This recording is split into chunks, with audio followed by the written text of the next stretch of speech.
ان میں سے ایک وجہ کیا ہے کہ حضرت موسیٰ علیہ الصلاۃ والسلام کو حکم ملا کہ آپ حضرت خضر علیہ الصلاۃ والسلام سے ملاقات کریں، ٹھیک ہے۔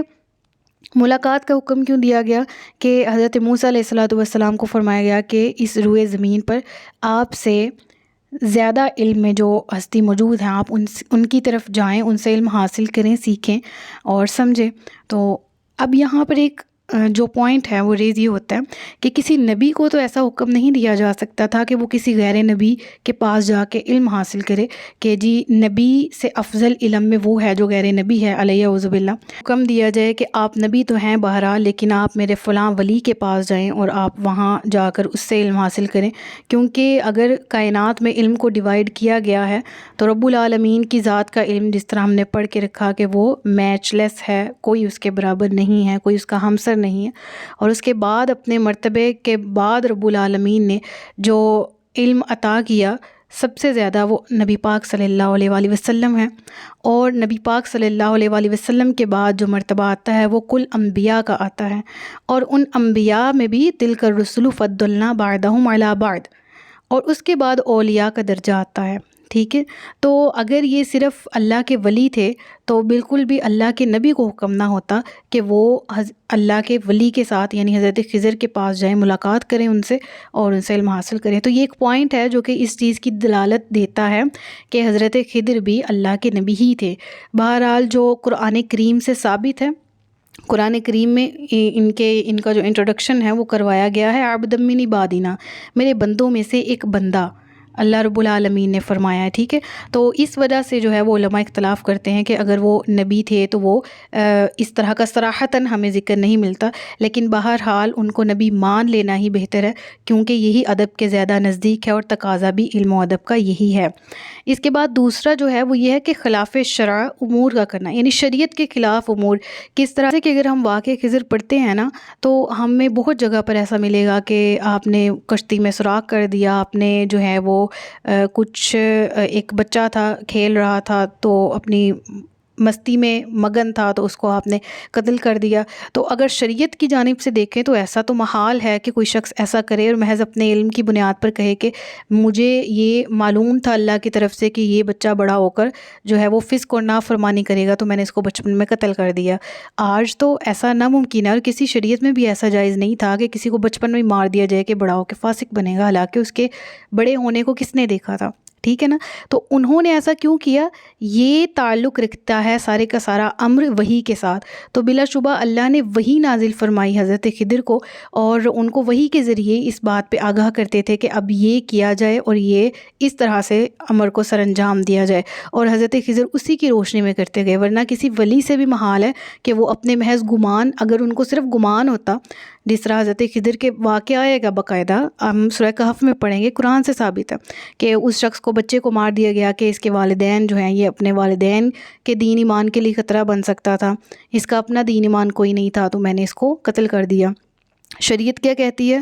وہ اس وقت بھی جو حضرت موسیٰ کی شریعت تھی وہ بھی اس بارے میں اجازت قطعی نہیں دیتی تھی، تو کوئی ولی بھی ایسا کیسے کر سکتا تھا؟ تو لہٰذا حضرت خضر کو جو حکم ہوا وہ وحی الہی تھا، ٹھیک ہے، اور یہ چیز ثابت کرتی ہے کہ حضرت خضر علیہ الصلاۃ والسلام اللہ کے نبی ہیں، ٹھیک ہے۔ اور وہ امور کیا تھے جو حضرت خضر نے سر انجام دیے تھے، اس کی ڈیٹیل انشاءاللہ ہم سورۃ الکہف میں بھی پڑھیں گے اور اسی سیریز میں آگے چل کے بھی پڑھیں گے۔ وہاں پڑھنے کے بعد آپ کو مزید کلیریفیکیشن حاصل ہو جائے گی اور آپ کو مزید بات آسانی سے سمجھ آ جائے گی، ٹھیک ہے۔ اور اس کے بعد اگر بات کر لیں ان کا، ہم نے یہ ذکر تو پڑھ لیا کہ وہ نبی ہیں، ثابت بھی ہو گیا۔ اب یہاں پر بات کر لیتے بزرگان دین کی کہ وہ کیا کہتے ہیں۔ وہ آپ کے نام کی برکت بیان فرماتے ہیں اور کہتے ہیں کہ جو حضرت خضر علی نبی جینا وعلیہ الصلاۃ والسلام کا نام اور ان کی ولدیت اور کنیت کے ساتھ،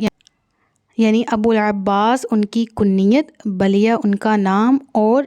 بن ملکان یعنی ان کی ولدیت بھی، تو جو یہ یاد رکھے گا انشاءاللہ اس کا خاتمہ ایمان پر ہوگا، یعنی ایمان کی سلامتی کے لیے ان کا تعارف ذہن میں رکھنا لازمی ہے۔ لہٰذا جس طرح کہا جاتا ہے نا کہ یہ دوا جو ہے وہ ماہر حکیم کی بیان کردہ ہے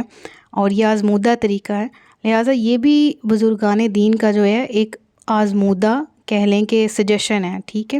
اور اس کا بزرگان دین سے واسطہ ضرور ہے، احادیث میں ریفرنس نہیں ہے، لہٰذا اس کو کوئی حجت نہ سمجھا جائے، لیکن بہتر ہے کہ جہاں پر آپ انٹروڈکشن پڑھ رہے ہیں وہاں پر آپ اس کو بھی ذہن میں رکھیں تاکہ اس نام کی برکت سے ہم بھی محروم نہ رہیں۔ اب ان کے بارے میں، ان کی حیات کے بارے میں اگر بات کر لی جائے تو یہ بہت زیادہ کمپلیکیٹڈ ٹاپک ہے کہ وہ حیات ہیں یا نہیں ہیں۔ اس پہ میں نے بہت ساری سرچ کی تھی، لیکن میں ادب کو ملحوظ رکھتے ہوئے یہ آپ تک پہنچانے سے قاصر ہوں۔ اپنی ریسرچ میں نے بہت سی احادیث پڑھی ہیں، بہت سی روایات پڑھی ہیں، لہٰذا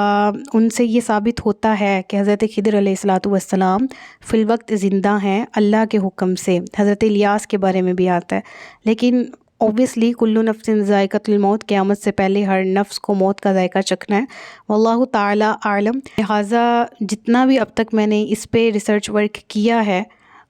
اس کو آپ کے سامنے لانے سے اسی وجہ سے قاصر ہوں کہ بعض روایات میں یہ آتا ہے کہ آپ حیات ہیں اور بعض میں آتا ہے کہ آپ کی حیات صحیح احادیث سے ثابت نہیں ہے، لہٰذا میں نے عافیت اور بہتری سے میں سمجھی کہ اس سینسٹیو ٹاپک کو میں اپنے ادب کو ملحوظ رکھتے ہوئے نہ ہی ٹچ کروں، اور نیکسٹ جو لیکچر ہے انشاءاللہ وہاں سے جب آغاز کریں گے تو وہی صحیح بخاری کی حدیث سے ہم ریفرنس لیں گے، ایز اے ریفرنس ایڈ کریں گے اس کو، اور قرآن کریم کی آیات کا ریفرنس سامنے رکھتے ہوئے ہم اس واقعے کو مکمل طور پر پڑھنے کی کوشش کریں گے۔ آیا حضرت موسیٰ علیہ الصلاۃ والسلام کو یہ حکم کیوں ہوا ملاقات کا، اور آپ نے ملاقات کس طرح سے کی، کیسے ممکن ہوئی، راستہ کس طرح کا تھا، ملاقات کا سبب، ملاقات کس جگہ پر ہوئی، اور اس کے بعد کیا کچھ وقوع پذیر ہوا، انشاءاللہ وہ نیکسٹ فردر سیریز میں ہم پڑھیں گے۔ تب تک کے لیے اپنا بہت سا خیال رکھیے گا، مجھے دعا میں یاد رکھیے گا۔ تاجدار ختم نبوت زندہ باد، پاکستان ہمیشہ زندہ باد۔ السلام علیکم ورحمۃ اللہ وبرکاتہ۔